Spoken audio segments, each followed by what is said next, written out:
Welcome to the Royal Plate, your ultimate destination for quick, healthy, and delicious recipes fit for royalty.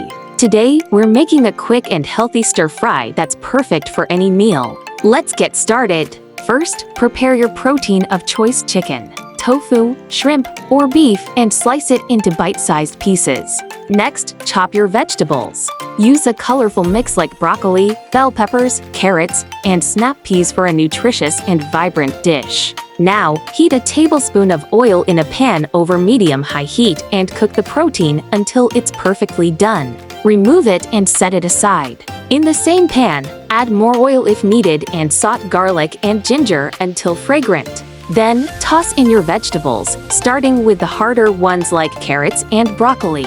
After a couple of minutes, add the softer vegetables like mushrooms and spinach. It's time to combine everything. Return the cooked protein to the pan and pour in your sauce: a mix of soy sauce, sesame oil, a hint of honey, and your favorite seasonings. Stir-fry for another 2 minutes until everything is coated in that delicious sauce. And there you have it, a quick and healthy stir-fry ready to serve. If you enjoyed this recipe, don't forget to like, share, and subscribe to the Royal Plate for more mouth-watering recipes that will make you feel like royalty. Thanks for watching, and see you in the next video.